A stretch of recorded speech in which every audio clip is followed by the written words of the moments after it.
Many of us have heard of the concept of world building, the craft of creating an entirely fictive universe distinct from our own. This is most notable in the worlds of science fiction and fantasy stories, and is often done through writing, film, art, and many visual media. A very niche form of world building, however, is that of musical world building, or conveying a fictive world entirely through music. While literary and artistic world building have been highly prolific since the mid-20th century, musical world building still remains a rather obscure craft. I am Ethan Toavs, a classical composer.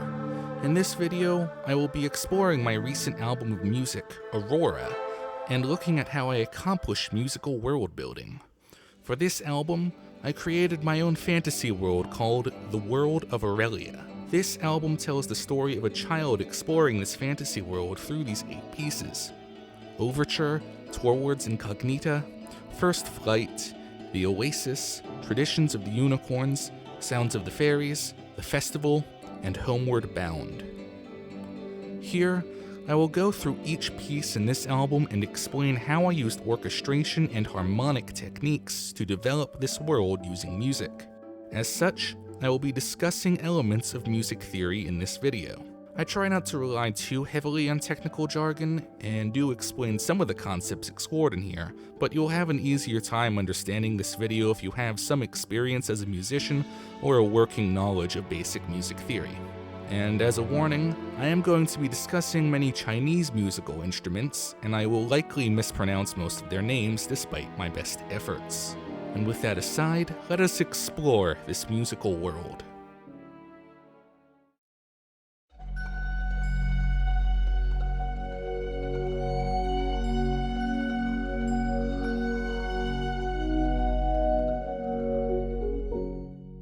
The first piece, Overture, opens up by using the glockenspiel and a synthesizer pad to create atmosphere. Soon, the piece broadens. You hear the violins play a rapid arpeggio, which is soon doubled by a section of erhus. This is followed by massive brass and strings chords, accompanied by the piccolo, flutes, celesta, and glockenspiel playing a brilliant and rapid ornamental figure. The use of a soft instrument like a celesta with these much brighter instruments helps communicate a peaceful and almost playful tone. The use of the erhus and violins in unison provide a distinct color, suggesting that this is different from any world we are used to. The bongda and zongruan in the A section are used in the first statement of the piece's main theme. This is accompanied with a bombastic, pulsating percussion groove played by multiple tom drum ensembles, a snare ensemble, and something that is only called a monster low bass ensemble, likely a bass drum ensemble. These combine to give the piece, and the world it depicts, a somewhat tribal and militaristic feel that is bursting with energy and vitality.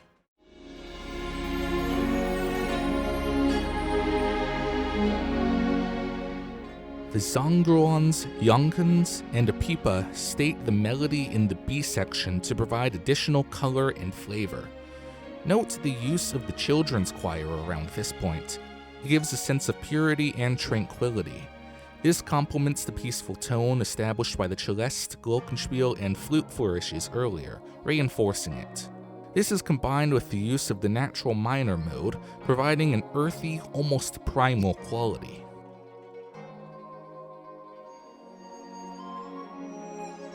For the A section reprise, the erhus, gaohus, and men state the main theme together.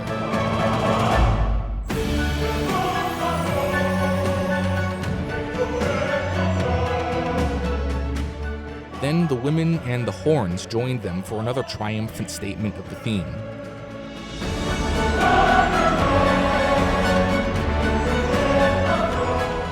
At the end, I use a series of perfect authentic cadences that would sound at home in a Mozart symphony. This combines with the unique instrumentation I have used throughout to give this fantasy world a regal and stately flair that retains all of the other elements I explored throughout the piece.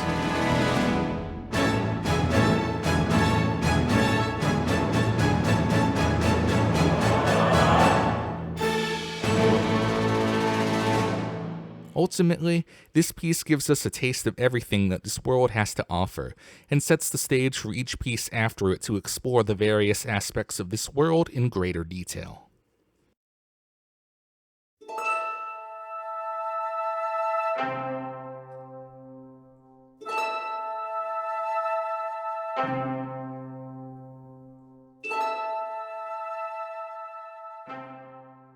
In the second piece, towards Incognita, we get our first feel for how this suite utilizes modality. For those unfamiliar, modes are various alterations made to the standard major scale. The piece starts in the key of D Mixolydian, which is characterized by the scale's flat 7th degree, a C natural in this case.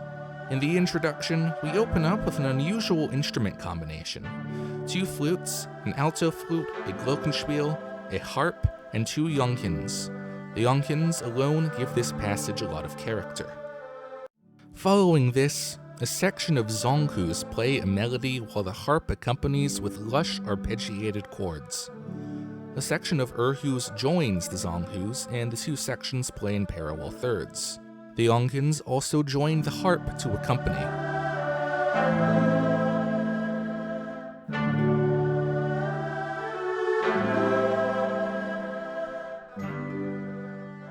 Once this slow introduction comes to a close, we get the piece's first theme, played by the yonkins and accompanied by 3 zongruons and the entire string section.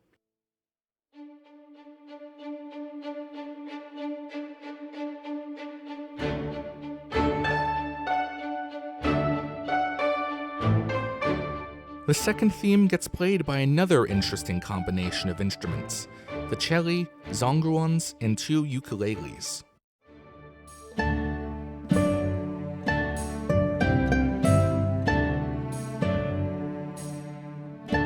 Soon, we go into a darker middle section characterized by a constant changing of modes, centered around A minor.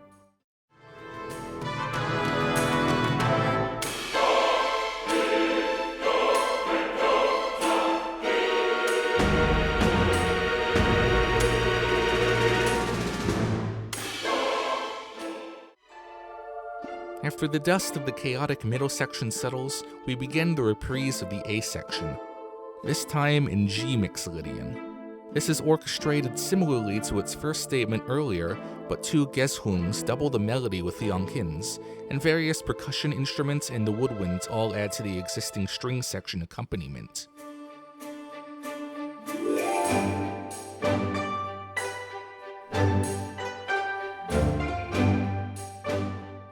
Finally, we get to one of my favorite moments in the entire suite, a triumphant and climactic statement of the second theme, with the entire orchestra and choir proudly stating it. The choir is what gives this section its flair in terms of world building. Like in the Overture, the choir gives a somewhat tribal and energetic feel to the section, amplified by the men doing a guttural glissando into the statement of this theme.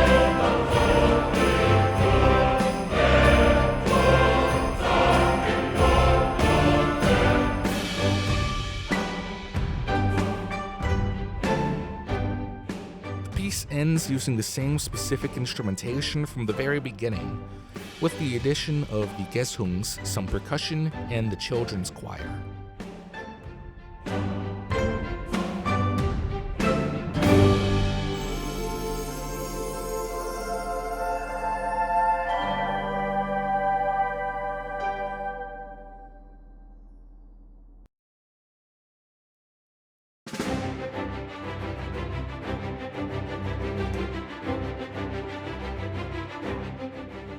First flight opens up with the crack of a snare drum and a timpani playing a flam into the first downbeat. This is preceded by the strings playing a highly rhythmic staccato passage, which is soon joined by the snare drum and the low brass. This provides a stoic, almost militaristic air to the piece, and hints at the cultures and societies inhabiting this world. We also get a lot of modal harmonies in this A section. This section is in the key of C Mixolydian, and it often borrows flat 6 chords in the parallel C minor. In the B section, we hear some more Chinese instruments in action. 2 yonkins and 2 gezhungs play contrapunto lines for a few measures, during the transition from the A section to the B section, accompanied by the piano playing flourishing arpeggios. The children's choir sings soft chords underneath of this. The piano provides a sense of bubbling excitement, but this is mellowed by the warm and pure sound of the children's choir. The first thing we hear is the sparkling of the chimes, complementing the excitement generated by the piano. Two flutes and a glockenspiel join in to play the melody, still accompanied by the piano and the children, as well as the rest of the woodwind section. The Yonkins, then the Gesungs, play a counter melody during a lull in the main melody. During the second half of the phrase, the two flutes are joined with a celesta and a zun, who together state the main melody. The zun is a wind instrument which has a mellow and rounded sound, working with the celesta to provide a sense of purity that contrasts with the brightness of the flutes. The piano is replaced with a harp at this point, which continues doing arpeggios. In the last two measures of this phrase, guitars and mandolins join in with tremolos, providing a bit of a rush towards the end of the phrase. Overall, this section alone provides us with a pure, bubbling excitement, bearing an angelic, almost otherworldly tone to it. This is what tells us what it is like flying over this world for the first time, and also suggests more about the cultures and societies inhabiting this place, particularly regarding how they view nature.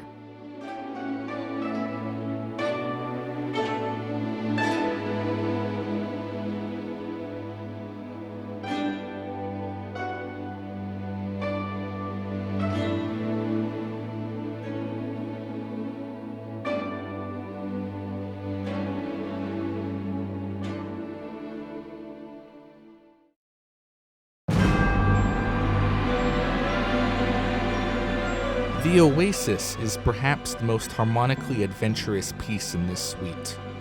Like First Flight, this piece starts off with the strike of a snare drum and timpani playing a flam onto the first downbeat, helping to reinforce this quasi-militaristic element that the suite has. We then get a fascinating combination of instruments. The strings provide a pulsating bed, with the violins 1 doing whole step trills, the violins 2, violas, and celli doing tremolos, and the basses playing a pedal point on the tonic. Additionally, the glockenspiel plays steady quarter notes, similar to how a military drum might during a march. This creates a contrast between the militaristic feel and the delicate sound of the glockenspiel. The main theme then enters, played in thirds by a solo galhu and erhu. Two zongrons play tremolos beneath them.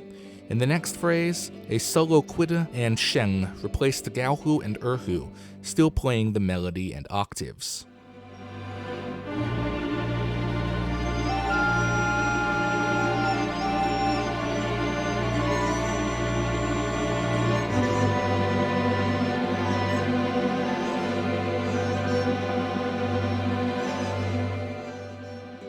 By now, you may have noticed the obscure modality of this piece. Here, I am using a Lydian scale with a lowered seventh, creating a very distinct harmonic color. This scale takes the defining elements of Lydian, a raised fourth, and the defining elements of Mixolydian, a lowered seventh.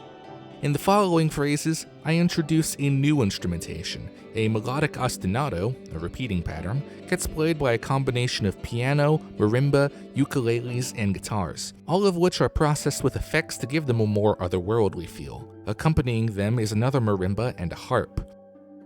In the next phrase, a harp playing harmonics does the melody. This is accompanied by a second harp, the pipa, and some solo strings, playing a pedal point with tremolo. Soon, we arrive at the B section of this piece, which is characterized by lush, jazzy 7th, 9th, and 13th chords.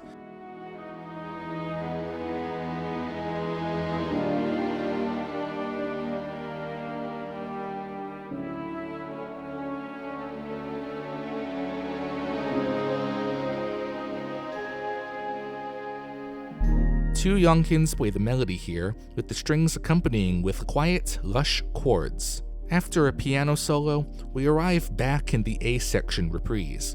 This time, it is in D-flat Lydian flat 7, and doubles down on the martial tone hinted at in the beginning, using the entire brass section, a timpani, tubular bells, gong, and sub-bass synth to do so.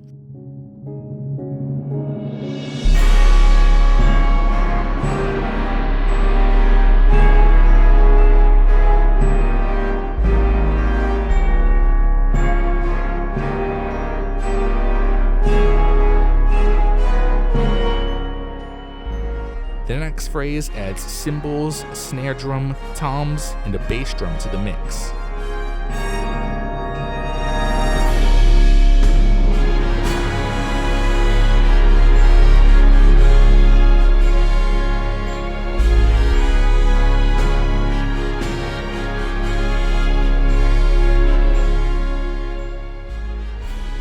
The piece ends with a piano, pipa, yonkins, and solo strings all over a pedal point.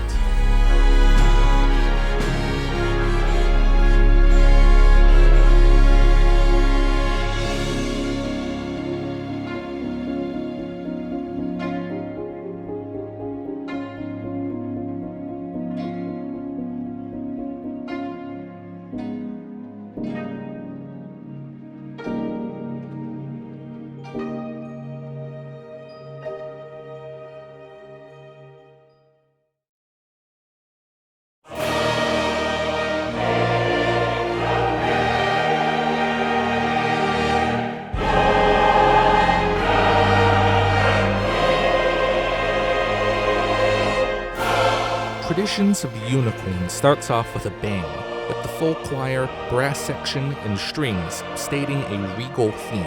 The choir again gives us a somewhat tribal feel, while the brass provides more of a majestic and stately feel to it. Cymbals, a gong, and a snare drum doing a quarter note pulse provide more of that martial feel that we have been getting throughout. This is all complemented by the key of the piece, E-flat major, which is often considered to be the brightest and most triumphant of the keys.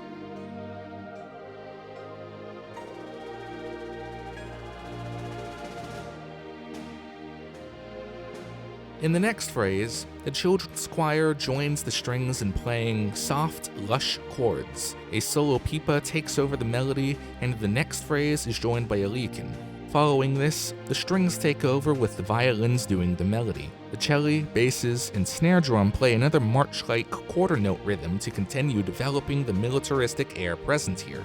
The pipa and likin again take over the melody, this time doubled by the glockenspiel, and the strings are replaced with a harp and 3 zongrons.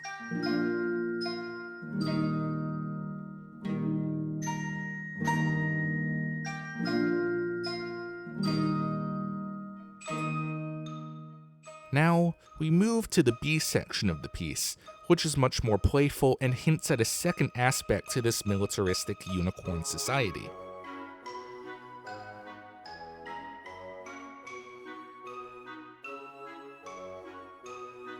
Here, the flutes and xylophones state a new melody, accompanied by the rest of the woodwinds. Gradually, the strings come in, followed by a snare drum playing quarter notes.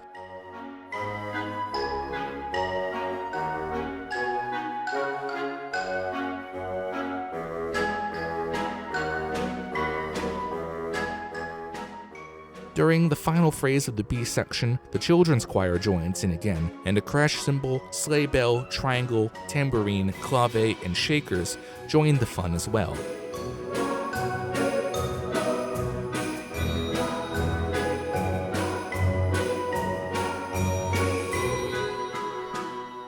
This combines the militaristic marching quarter notes with the playful elements.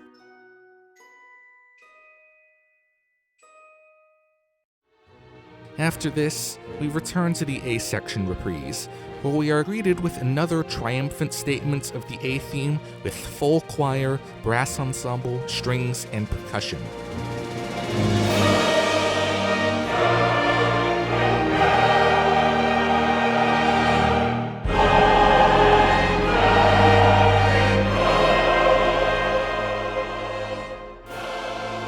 In terms of world building, this section is identical to the open and really serves to hammer in this militaristic air that has been present throughout this suite.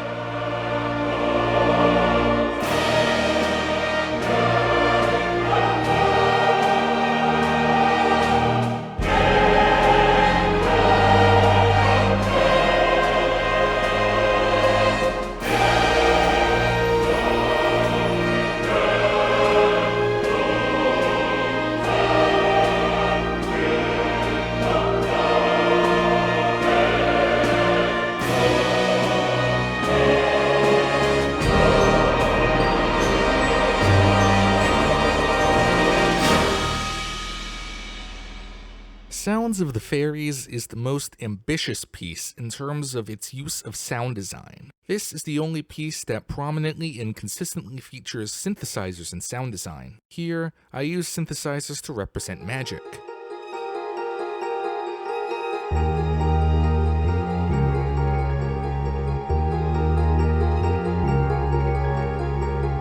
Right off the bat, we get an ethereal instrumentation of a marimba and a synthesizer mallet instrument playing an ostinato, with violins and harp playing chords above everything.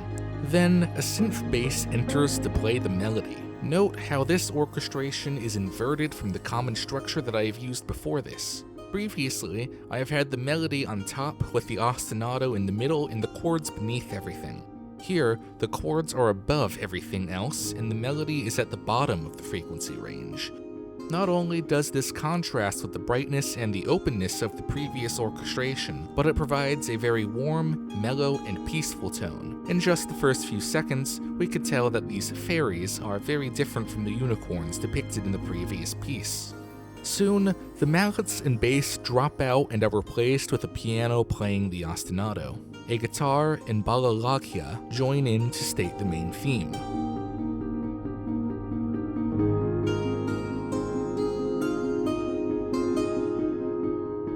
After this, we arrive at the B section of this piece, going to the key of E-flat major. This section integrates 7th, 9th, and 13th chords into the mix, with some tritone substitutions as well. At first, a synthesizer guitar takes the melody, accompanied by the piano.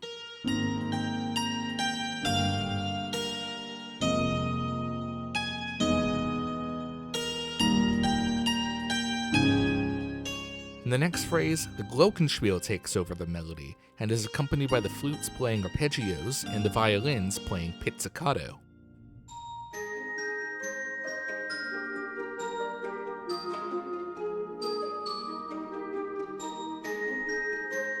The glockenspiel here adds a cheerful and playful element to the mood, which is complemented by the arpeggios and pizzicato. This further characterizes this fairy society. We then arrive at the C section of this piece. Unlike the other pieces thus far, this piece uses a structure of A-B-C, where there is no reprising section. This section is dominated by the strings, with the woodwinds playing rapid arpeggios to accompany. The strings provide a very solid feel, and the woodwinds provide a bubbling excitement, showing us a third aspect of this society.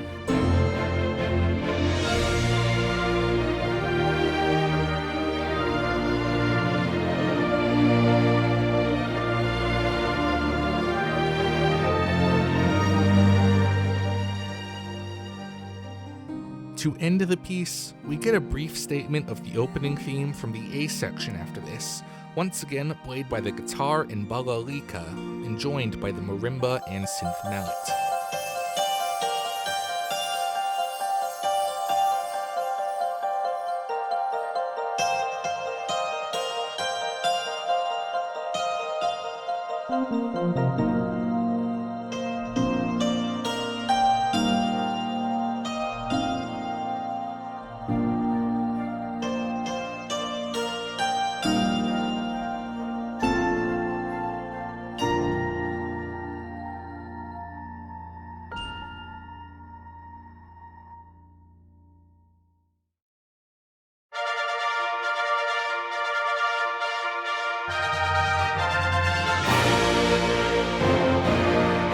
The festival is the centerpiece of both this suite and the world of Aurelia. This piece is cumulative of most of the ideas that have been explored in previous pieces and serves to reinforce many concepts already discussed. Since the festival is a centerpiece, it has a lot to say, and its rondo form, ABACA, is reflective of that. We start in the key of D-flat major, with a brilliant trumpet fanfare before opening up to the brass, percussion, and strings, stating the festival's main theme. Like the opening of Traditions of the Unicorns, this is triumphant and stately, but with a somewhat more excited and playful quality to it. We soon move to the B section of this piece, which is in F major. This features the strings playing a syncopated staccato rhythm and the xylophone playing the melody.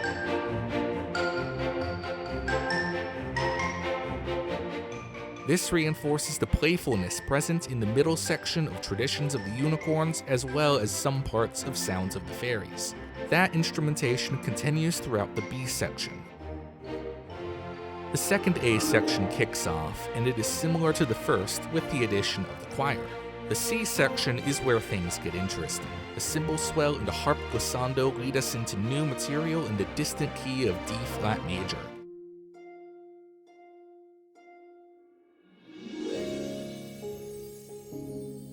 A solo piano plays the new theme. The violins soon join in to play a delicate tremolo above the piano, before the flutes take over to play a counter melody.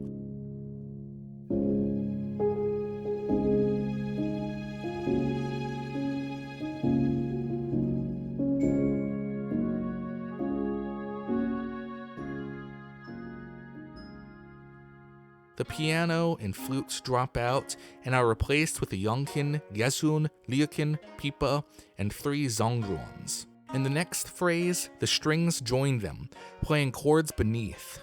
An oboe takes over the melody, and the strings and piano continue playing chords.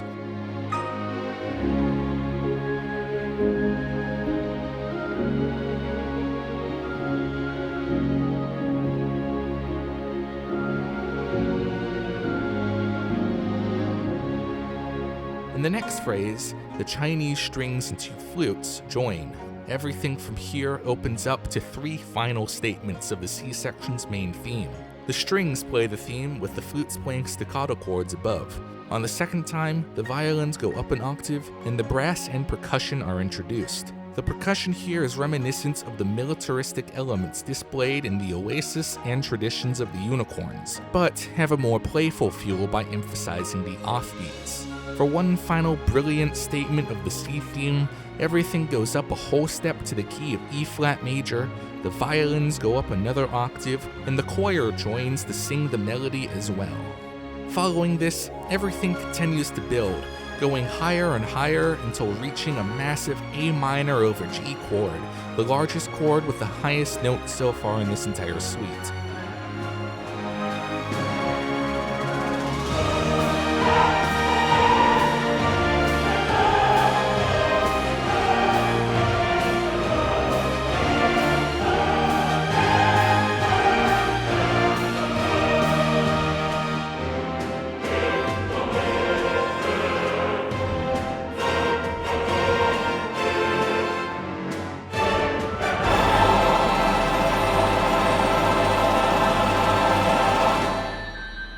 Note how almost every distinct quality and instrumentation that was mentioned previously is here in the middle section of the festival. This communicates that the festival truly is a culminating moment in this world of Aurelia. After this climax, the A section returns for its final statement, this time with the choir in the key of C major.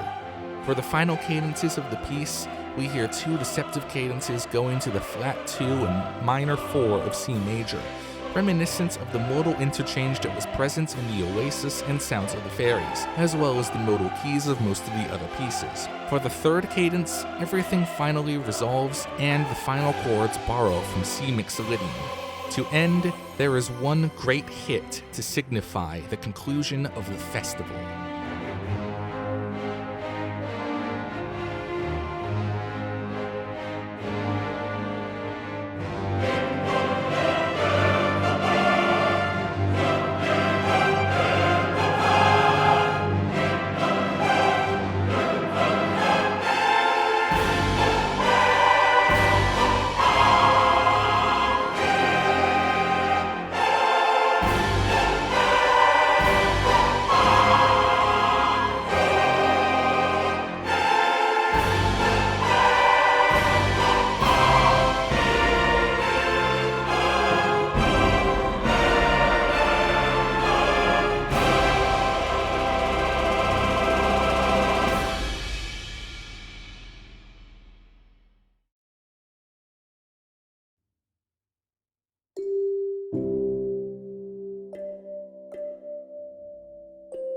By now, almost all of the world building has been done.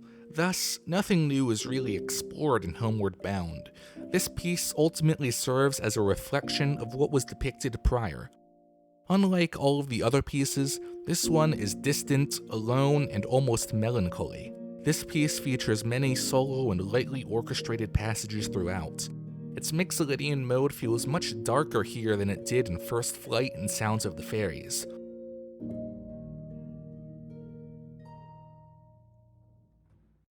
This twinge of loneliness and sadness right after the festival depicts a world with peoples who are happier together, who rejoice in the exchange of culture and tradition, relishing in the presence of each other. To reinforce this, note how towards the end, when the entire orchestra is finally playing together, the key changes to a bright C major and everything builds up from there, going and higher than anything prior before finally reaching the suite's massive climax.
This here is the essence of the world of Aurelia.